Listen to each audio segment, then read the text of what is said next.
was reminiscent of this Pinterest girl's makeup that I saw on Pinterest. Actually, I might have seen it on YouTube. I totally don't remember. But it's just a Pinterest girl and her makeup is so pretty. So I had to copy it and show you guys what I did for the look. Yeah, I really freaking hope you like it. If you don't, then leave. I'm just joking. I just really like her makeup. It just had such a nice natural nudie look with like an Eggo Sal highlight and like natural nude eyeshadow that I had to try it out because I usually don't do looks like this. So I'm going to take Flortte in Chocolate, which is a really skinny eyebrow pencil, and I'm just going to lightly define my brows. Then I'm using the Charlotte Tilbury Hollywood Flawless Filter Glow in the shade Medium. Need to give my skin a little bit of a glow. And then I'm taking this little Essence Baby Got bronzer and contouring my face. This smells like watermelons. It's so amazing. I should note that I started with a silicone primer so that I could use the silicone products over it without it peeling off. That is really, really important for this. And then I'm taking a blush that's a really pretty pinkish coral. It's 2AN's Cotton Fizz shade 02. And I'm making like a W shape off of my cheekbones and nose, and this like really lifts your mid face and gives you that really cute looking style. And then I'm going to blend that out with my beauty blender. Then I'm going to color correct with creaseless concealer in Peachy Pink. And you can see the little heart eyes from the mirror in this shot, which I really like. Okay, then I'm going in with the Lilybyred. It's a little blush. It's a little nudier, so it gives a really good like natural look to my cheek. And then I'm doing the Eggo Sal, which is my favorite part. I never knew that my eye like naturally had an Eggo Sal until like this year, and I figured out what this is. But you're basically emphasizing it with the lighter color, and then later we're going to go in with a darker shadow under it to really make that area pop. And the pencil I'm using is by Flortte. And then this palette is by Lilybyred. It's their keyboard palette in the warm shade.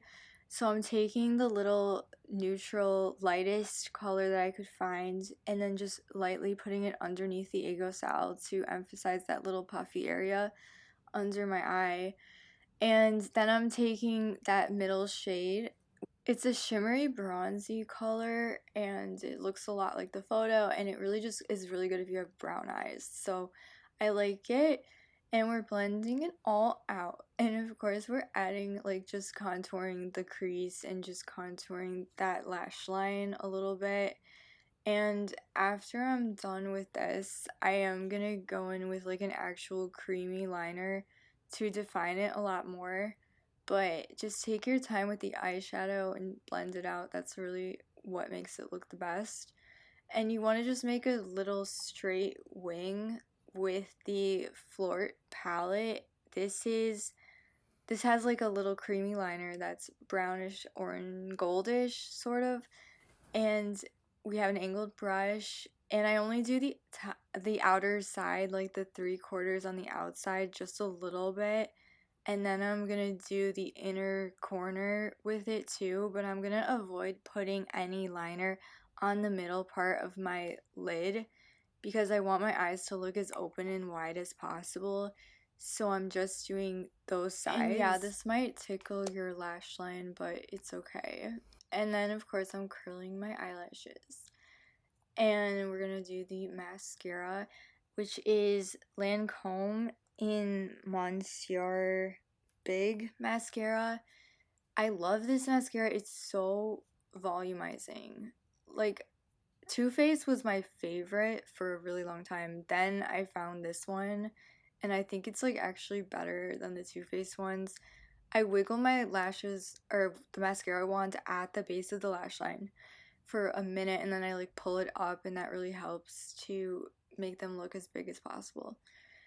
And then we didn't even do the lip, or no, we're doing the freckles. Okay. So Para came out with this freckle wand, and I just got it. And at first I thought they were way too dark, but Then I learned how to just blot it out like that and add an extra layer of blush on top so it doesn't look as fake. These are my most natural glossiest lips. I use this Florette liner in the shade Cookie.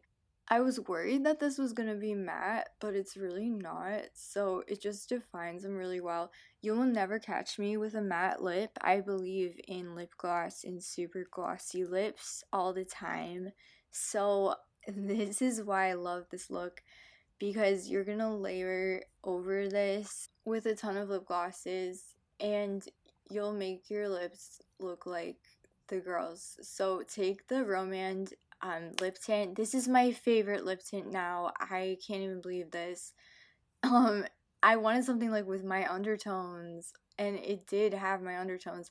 I can't believe it. I really like this lip gloss. Okay, but it's actually like a little bit too brownish, so I had to layer over it the Milktouch in Bubble Sugar, and that gives it like that pinky glow, and it's so satisfying. Okay, so next is the TONYMOLY Pocket Bunny Spray Mist, which is just a spray to set the makeup and keep it looking dewy throughout the entire day. I love it. Okay guys, we're done. And as you can see, it like turned out really well. It turned out really natural and minimal looking, and I'm just super happy with it. I hope you guys really loved watching this video with me, and I really hope you guys recreate the look or something. Let me know. Love you. All right, bye.